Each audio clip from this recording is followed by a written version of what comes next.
రేపైతే నా friend birthday. So eyebrows చేయించుకుందాం రావే అంటే మార్తల్లికి అయితే తీసుకొని వచ్చేసాం. ఇది మార్తల్లిలో కళామందిర్ పక్కన ఫస్ట్ లెఫ్ట్లో అయితే ఉంటుంది. పార్లర్ పేరు వచ్చేసి wonder streets. So last 3-4 months నుంచి అయితే ఇక్కడే చేయించుకుంటున్నాం, ఎందుకంటే ఇక్కడ బాగా చేస్తారు, ప్లస్ రీజనబుల్ ప్రైజెస్ కూడా. సో ఐబ్రోస్ అయితే 40 rupees, eyebrows with four head అయితే 60 రూపీస్. So visit చేసేయచ్చుగా.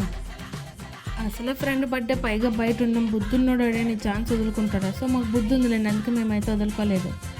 పక్కనే ఉన్న కోల్కతా కత్తి రోల్స్కి అయితే వచ్చేసాం. ఇక్కడ 3 పన్నీర్ రోల్స్ అయితే ఆర్డర్ చేసాం. ఏంటి 3 పన్నీర్ రోల్స్ అనుకుంటున్నారా? సో మన ఇండియన్ మామ్స్ గురించి తెలిసిందే కదా, శ్రావణ మాసం మన ఇంట్లో నాన్ వెజ్ తినకూడదని రూల్ అయితే పాస్ చేసేసారు. అది ఇంట్లో ఉన్న బయట ఉన్న రూలే. సో సాడ్ కదా. ఇట్స్ ఓకే, ఏం పర్వాలేదు, ఇంకా 2 రోజుల్లో నాన్ వెజ్ కుమ్మేపోతున్నాం. ప్రైస్ వచ్చేసి 50 రూపీస్. టేస్ట్ అయితే సూపర్ ఉన్నాయి. కళామందిర్ ఆపోజిట్ రోడ్లోనే, వెళ్ళి కుమ్మేయండి. బాయ్.